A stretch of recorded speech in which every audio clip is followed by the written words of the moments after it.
Constantine, a Hellblazer podcast.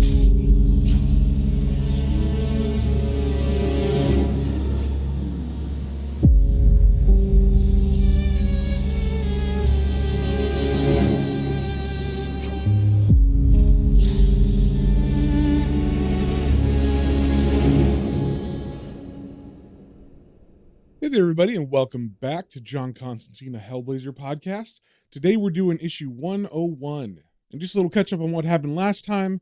In the last one, of course, we had our anniversary issue of issue 100, and because of that, the issue was a bit longer, and it was all about John making amends with his father, but also learning some pretty bad things about his dad. And of course, the person behind this was the First of the Fallen, as always. So what happened was John, I guess with his new body that doesn't have demon blood and stuff, it was having a hard time coping with some of the things John has done throughout the years, and he slipped into a coma. And of course, he was taken to the hospital, and all of his friends like Chaz and Rich and his family and everything were waiting in the waiting room and visiting him, but it looked pretty dire. But the weird thing was that even though his pulse and stuff were diminishing, his brain activity was going up. And that's because John was in some sort of hell dimension. Potentially, this is all in his head, but I don't believe it is, because he was brought there directly by the First of the Fallen, and he brought John there because he wanted to show John his father and show him that he's being tortured in hell. So we saw his dad hanging in a room inside of a house from a bunch of coat hangers, and not like in a nice way. These coat hangers were actually going through parts of his body, like his head and his chest and his shoulders. And I think the First of the Fallen just wanted to tease John here and say like, hey, look, all your people are in hell. But instead of taunting John, it actually seemed like he turned a new leaf, or at least he was putting on a show for the First of the Fallen, because as John and his dad talked, John was showing a lot of forgiveness and some other emotions that he doesn't show very often. And it seems like he was actually getting closure for a lot of the stuff that he did as a kid that was bad to his father. But because things weren't going the First of the Fallen's way, he decided to step up some of the secrets that were being revealed. And we found out that John's dad was actually thinking about sexually assaulting John's sister when she was younger, and he was getting very, very creepy about it. But before he could do anything really bad, he was caught stealing women's underwear from clotheslines, and he had to go to jail. So that actually saved John's sister from any kind of sexual assault. But to the First of the Fallen's surprise, even that did not break John's either act or true feelings of forgiveness for his father. So the First of the Fallen decided to step it up even one more time, and he showed John like actual video proof that John's dad was the cause of John's mother dying, which for all of John's life, his father had blamed him for. There was lots of times where John's dad would yell that he killed his mother and all that stuff. So that was a pretty big revelation, and it really made John pause. And this is why I think it was an act specifically, because he had to compose himself. And then he still turned around and said he forgave his dad. But I'm still not 100%. We could be seeing something new in John in this run, because Paul Jenkins is taking a lot of these storylines that had threads that could be pulled from previous runs, and he's really fleshing them out and potentially changing John's character while doing that. So we'll have to see if Jenkins is just setting us up to believe this, and then he's going to pull the rug out from under us, and John is pretending this whole time, or if John has actually changed and now he's able to forgive people for things that are horrendous that were done to them, but they're kind of past and done with. So after finding out all this information and forgiving his father, John ended up just leaving this dimension and waking up in the hospital. And that was a surprise, because the doctors were having talks with his friends and his sister about possibly pulling the plug, because they thought he might be permanently stuck in a coma. But luckily he got out, and pretty much everything's back to normal. Except John knows a lot more about his father and his past. So first things first, with issue 101, we got the cover. We see John is being pushed up against a chain link fence with a bunch of other people, and all of their faces are being smushed into the chain links.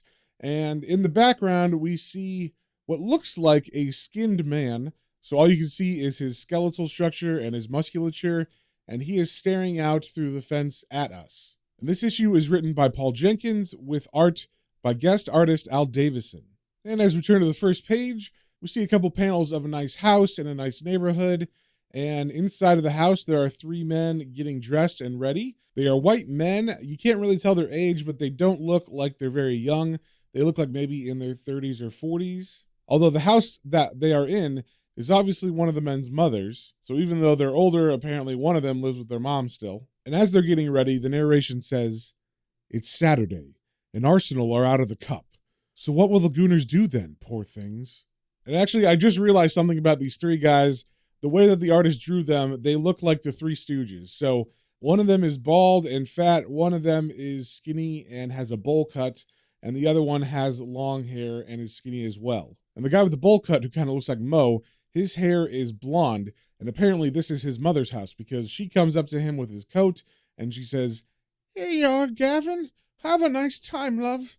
And as she helps Gavin put his jacket on, he says, "Leave it out, Mom. Not in front of me, mates." Then we see all three leaving the house, and the mother's waving goodbye, and the narration says, "They'll work out a plan and go somewhere else and kick some right wankers' heads in."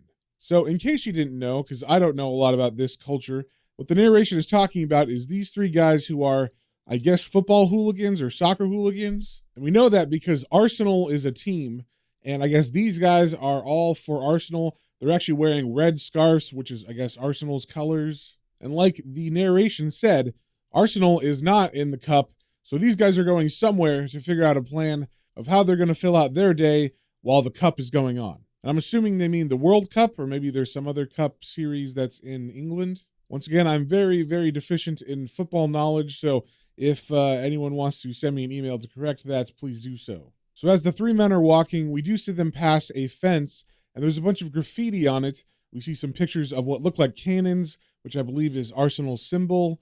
And then there's some words that say, "The gun crew are here." So I'm kind of assuming that maybe Arsenal fans call themselves the gun crew. Or maybe it's just these hooligans specifically. So anyway, they walk down the street. Then we turn the page and we cut to John, Chaz, and Rich.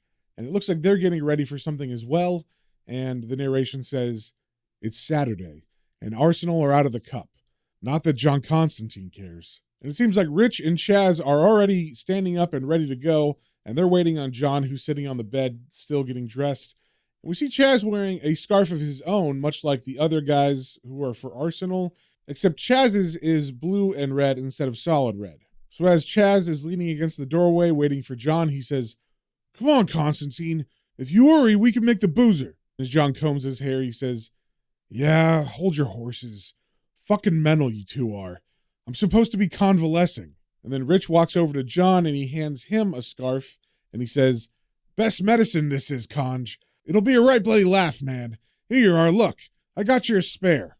And as they walk out their front door, John yells to Rich, who's already running down the street, "Why do I get a sinking feeling every time he says, 'this'll be a laugh'?" Then we see Rich yelling, "Crystal Palace Super Eagles," which I guess are the other teams or one of the other teams that are playing today.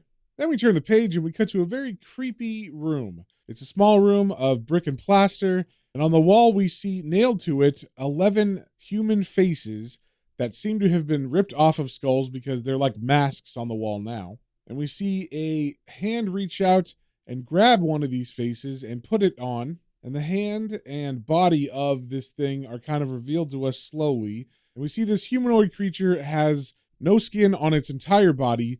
It's got very long, sharp fingernails. It kind of looks like the uncle in Hellblazer after he comes back from hell and is trying to rebuild his body, and he's all just muscle and sinew and bone, but no skin. So we see this humanoid thing, who I'm going to assume is a demon, put this face over his head, so I guess he's trying to look human, because we also see him put on human clothes, and we see him walking out of this room with a scarf of his own, and he must also have like a human skin suit, because he has a short sleeve shirt on, so you can see his arms, and they look like they're covered with skin too. And over these panels of him getting ready and leaving, it says, "It's Saturday, and Arsenal are out of the cup. Still, everyone's off to the game." And we see on this page that the name of this issue is Football. It's a funny old game. Then we cut back to Gavin and his two friends, and if you remember, Gavin is the one who looks like Mo from the Three Stooges, except he's got blonde hair. And they're all standing in a train car, and over them standing, the narration says, "It's Saturday, and Arsenal are out of the cup. Del, Tony, and Gavin have been denied the right to worship in their temple. The Gooners must find another venue for their weekly homage to the football gods. West Ham are playing away. Chelsea are out. That leaves the Palace. Then we see Gavin, Del, and Tony take note of a black couple that's sitting a couple seats away from them, and the narration says, "On the train over to Selhurst, the ritual begins. There's fine sport to be had if you know where to look." So we see Gavin and his bald friend stand over the couple as the long-haired one sit down next to them and put his arm around the woman, and she's looking at him very angrily, and the black man is looking around at the other two standing above him, and the bald friend says, "You eyeing me, Jungle Bunny?" And the black man responds, "No, come on, lads, just leave us alone, eh?" But then the long-haired friend that's sitting next to the black woman reaches out and he gropes her breast. And over this panel, the narration says, "Go for the girlfriend. That leaves the poor bastard with two choices, retreat or return fire. Either way, he loses.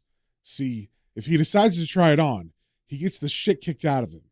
If he leaves, he looks stupid in front of the missus." But luckily, it looks like this guy has a good head on him, because instead of fighting these three, the man stands up and takes his girlfriend's hand, and then they both walk away, and he says, "Come on, Trace." And as they begin walking to another car, the narration says, "As the clever lad makes a tactical withdrawal, he gets a swift kick up the arse for good measure." So we see Gavin go over and kick the man in the butt as he's leaving the car, and he says, "He shoots, he scores!" And the narration says, 1-0 to the Arsenal. Then we cut to the destination that these three guys were going, and they are inside of a pub that has a lot of other people in it, and all the other people are wearing red and blue scarves like Chaz and Rich were. But our three guys are just sitting at a table by themselves talking to each other, except the bald friend, who is staring at a man who's staring back at him at the bar. And it seems they're both giving each other the evil eye, and over these panels the narration says, "In the pub outside the ground, the Gooners stake a claim to a corner table. There's plenty of seats, but no takers. At the other end of the bar, some of the Palace hard cases keep a wary eye on the lads. Friend or foe? It's too early to tell." So I guess all these other fans that have the red and blue are all fans of the team for Crystal Palace. And as our bald friend stares at the Crystal Palace fan at the bar, we see the long-haired friend talking to Gavin, telling him some great story because they're both laughing. And the narration says, "The lads regale each other with tales of daring deeds and dusky darlings from Clapham." And we see the long-haired friend tell Gavin, "So she says, Tony, it's too big." And Gavin begins to laugh at this, and the long-haired friend, who now we know is named Tony, has a big smile on his face, and he kind of looks around the room as well. But the bald friend doesn't seem to hear any of this conversation, and his name must be Del because the other two have been named now. So Del has blocked everything else that's going on in the room out of his head, except the guy he's staring at, and the narration says, "But all the while they're taking names, remembering faces." So it seems like Del is going to do something bad to this man that he's eyeing at the bar. But apparently not now, it's going to be sometime in the future. Then we turn the page and we cut to John and his friends, and they're walking down the street towards the stadium. And Rich and Chaz, you can tell they're more excited because they're walking ahead of John, and John is leisurely walking behind them, and his narration says, "Not that I'd admit it publicly, but I've always had the notion that television's not so bad, really. Football, for example, is far more enjoyable when shown in the comfort of the living room, preferably someone else's. Me mates, however, in their infinite wisdom, have decided that nothing less than an afternoon on the terraces can cheer me up after my recent spell in the hospital." Then we see a bus drive by the three of them, and in it we can see a bunch of rowdy men who look to be wearing blue and white scarves, and they begin to yell and give obscene hand gestures to John and his friends. And one of them even moons John. And as the bus drives by, John's narration says, "It's only as the away supporters bus rounds the corner that I realize I probably should have asked who Palace were playing today." And from the bus we can hear men shouting, "Seagulls, seagulls!" And John's narration continues, "'Cause if I'd known it was the Brighton, I'd have stayed home in bed.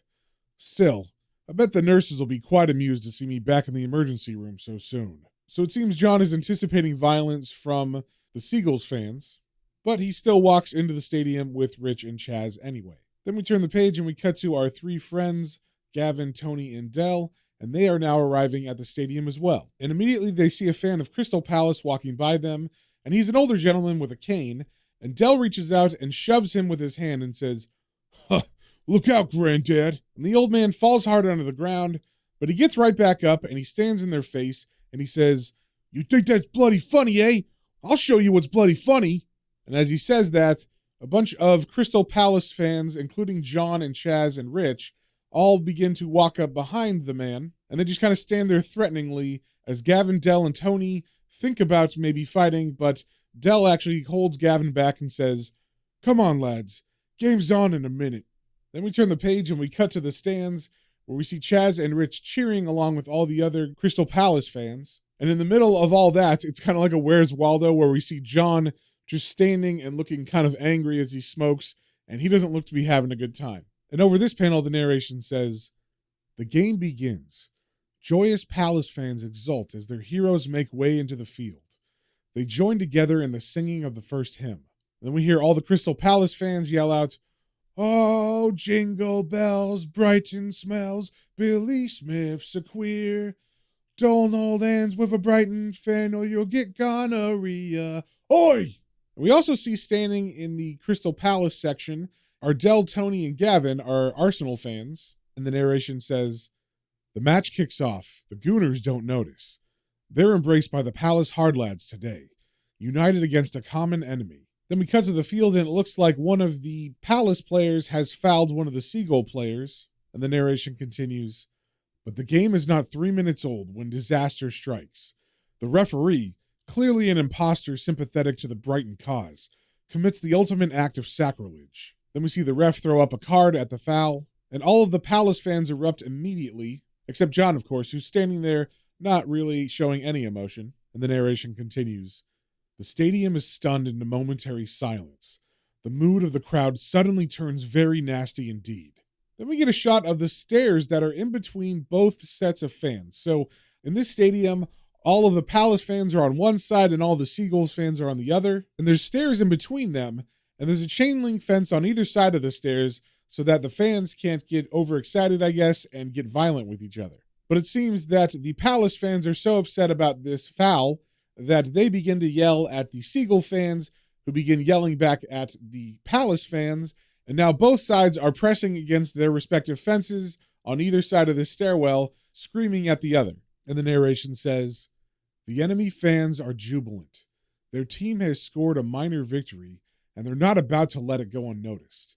One blue-clad Brighton buffoon spews venomous, vile invective at the poor, innocent Palace boys." And we see the Seagulls fan in question begins to yell across the stairs, "Ha! Stitch that, you fucking wankers!" And then another chant begins on the Palace side, and I don't know what the tune is to this cheer, but the words they're saying are, "You what, you what, you what, you fucking what." Then we cut to Tony, Gavin, and Del, and Tony, I guess, has brought a wrench, and he decides to throw it over the fence at the Seagulls fans. And the narration says, "The war of words escalates now, because our gallant lads must defend their honor." Then we see that giant wrench fly over the fence and hit a Brighton woman in the face. Then we cut to Chaz, Rich, and John, and they're screaming towards the field, not the fence, and Chaz is yelling, "Oi, ref, you want to get your fucking eyes examined, you blind spastic?" And Rich is yelling, "How much did they pay you for that, you cheating git?" And John is just looking around quietly, watching all of these people get more and more agitated. And he says out loud, "Jesus." And then he turns around and he notices there's kind of a section of stands that are empty, except for one person who's standing by himself watching all of this. And it seems like John notices something about this person, because as he looks at him, he says, well, what do we have here then?"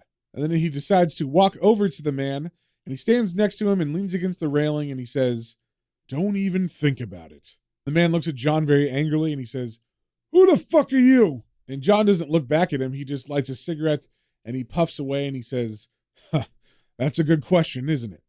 Who's the wanker in the trench coat? He certainly seems familiar. Who on earth could have seen through my clever disguise? I wonder if he's the one they're all talking about at work. The one who keeps our lives a bleeding misery." And then he turns to the man with a smile and says, "Now, in case that don't ring any bells, I'll give you another clue, mate. An easy one. I'm John Constantine. The question is, who the fuck are you?" And while John is talking, the panels are all from the man's point of view, So we only see John kind of looking at the man. But in the last panel of this page, we see what John sees, and he sees a demon who's skinless, wearing a skinned human's face over his head.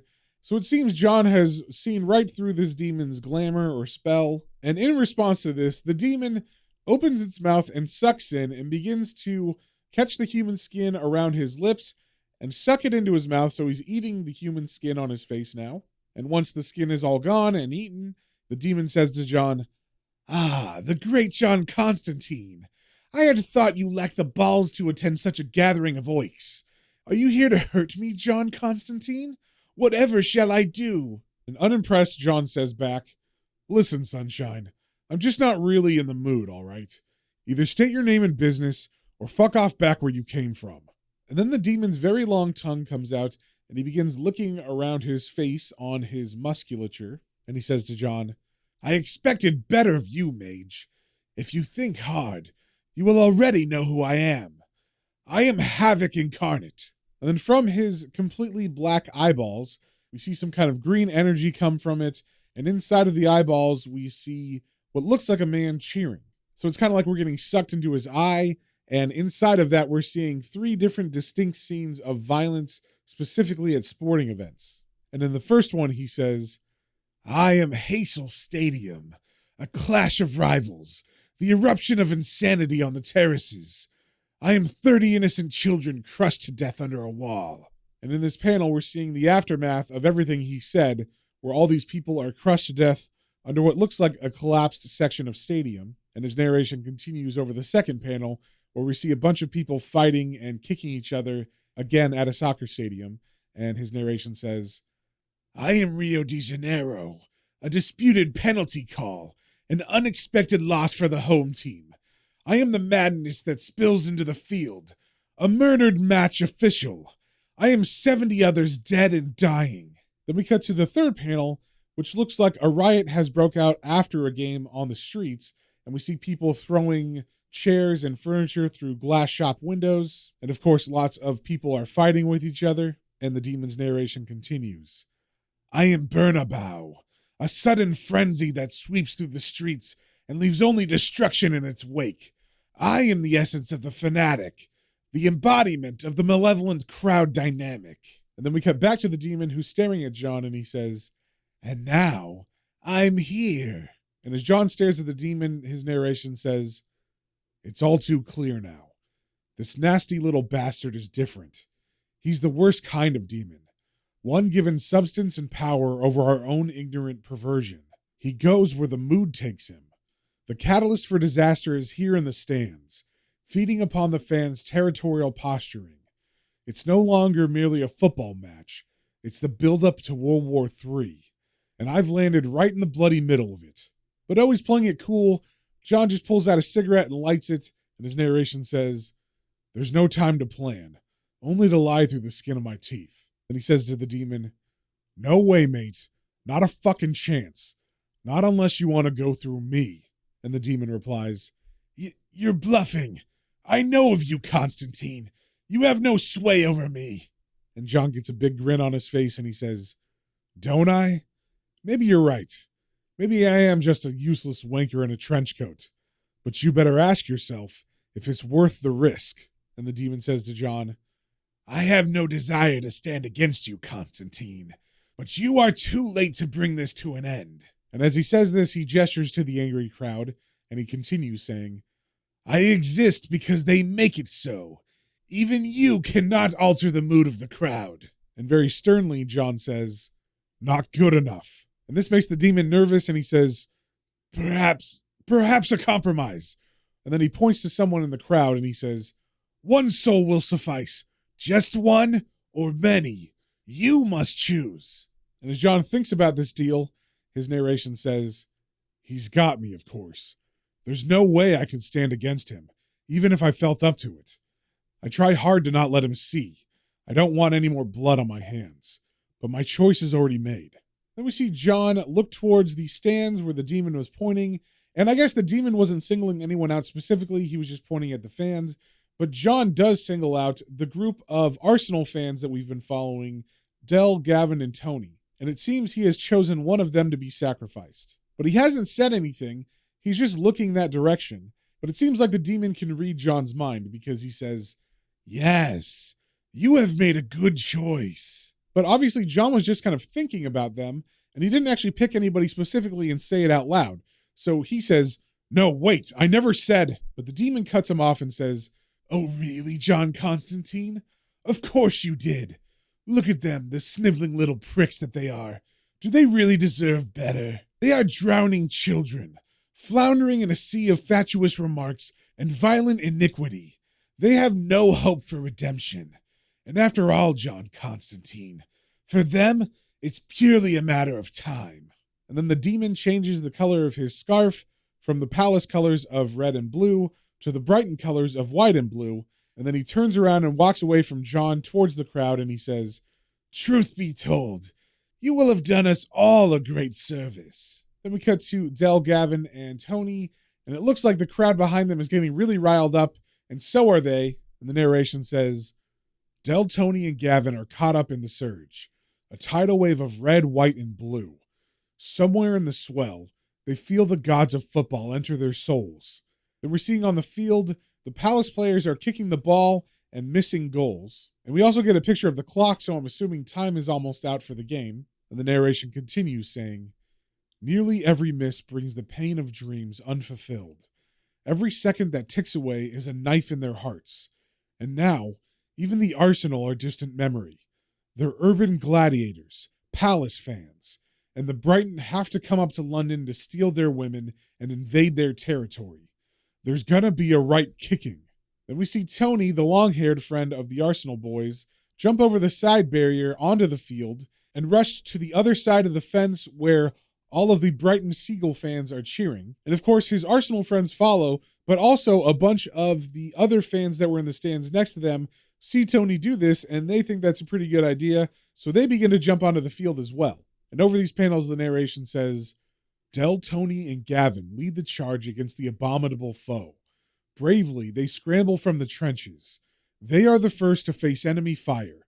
The Gooners run through no man's land and into the midst of the Brighton hordes." But just as the violence begins to break out, as Tony reaches the Brighton side of the stands, one of the players from Palace scores a goal, and all of the angry Palace fans all of a sudden turn towards the field and begin to cheer in happiness. So now Tony is kind of left, barely just making his way over the barrier onto the Brighton stands, and the narration says, "They turn to urge their newfound comrades, only to find the Palace guard have deserted." So the only fans that actually made it into the Seagull stands before the goal celebration were our Arsenal boys, Del, Tony, and Gavin. And now they are surrounded by a very angry crowd of Brighton Seagulls fans. And as all three of them go back to back and raise their fists to fight, the narration says, "Vile, vile betrayal.